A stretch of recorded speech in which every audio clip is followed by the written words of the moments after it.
Selain memotret atau melakukan survei nasional, Indikator Politik Indonesia juga melakukan survei spesifik kepada warga Jawa Timur. Jumlah respondennya ada 1.800 responden.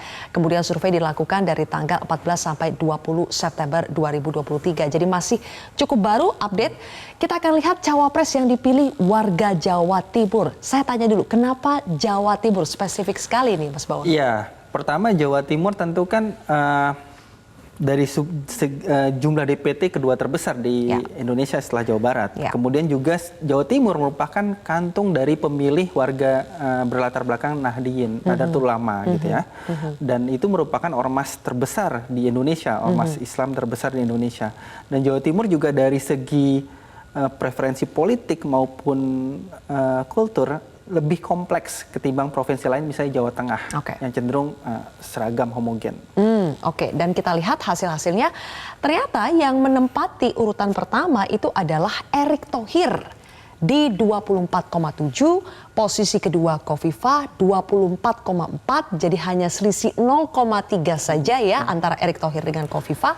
Kemudian ada Mahfud MD, selanjutnya Ridwan Kamil, Sandiaga Uno, dan ada Gibran Rakabuming Raka. Mungkin saya tanya dulu, kenapa ini Erick Thohir yang menempati urutan pertama? Karena yang saya dengar sebetulnya selama beberapa waktu itu Khofifah selalu urutan pertama. Ya, memang Pak Erick Thohir ini sebagaimana temuan di survei di nasional tadi, Mbak Zilvia, memang Pak Erick Thohir ini namanya seperti tadi saya sampaikan, mulai melambung ketika menjabat Ketua Umum PSSI. Dan itu kan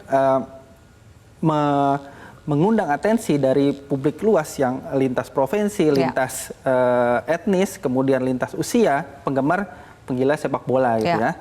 Jadi Jawa Timur sebagai salah satu provinsi yang memiliki tim sepak bola cukup beragam, cukup banyak, penggemar sepak bola juga banyak di sana.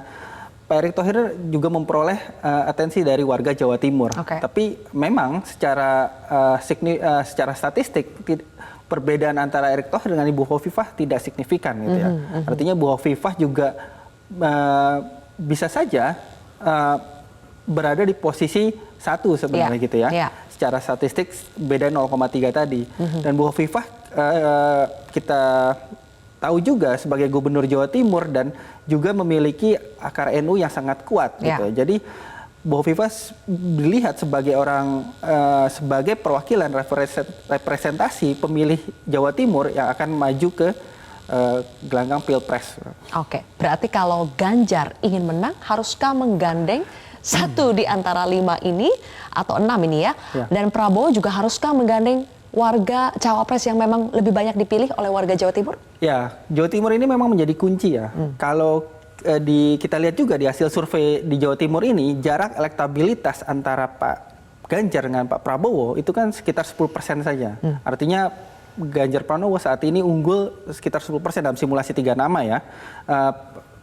Nah 10% itu apakah dilihat oleh PDI Perjuangan dengan koalisi pengusung Ganjar Pranowo sebagai jarak yang sudah aman atau masih rawan gitu ya. Kalau sudah aman mungkin Pak Ganjar bisa mempertimbangkan atau koalisi PDI Perjuangan bisa mempertimbangkan nama lain di luar tokoh di Jawa Timur. Tapi kalau jarak 10% itu dipandang jarak yang masih rawan untuk bisa dilampaui oleh Pak Prabowo, maka menggandeng Bu Khofifah sebagai cawapres dari Pak Ganjar itu adalah pilihan yang masuk akal. Tapi bagaimana dengan Gibran? Kalau Gibran itu kan selama ini sosok dari Solo. Pak Ganjar juga Jawa Tengah, Solo sudah bagian dari Jawa Tengah.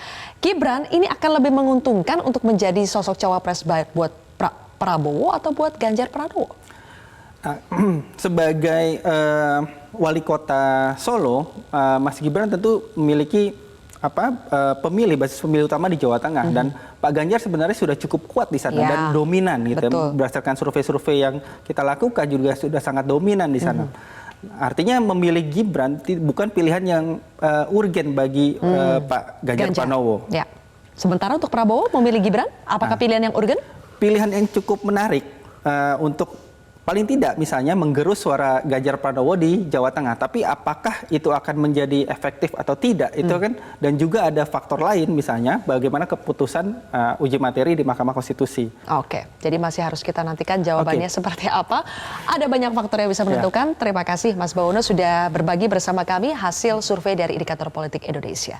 Pemirsa, kami masih akan melanjutkan Prime Time News dengan informasi lain. Jelajahi cara baru mendapatkan informasi. Download Metro TV Extend sekarang.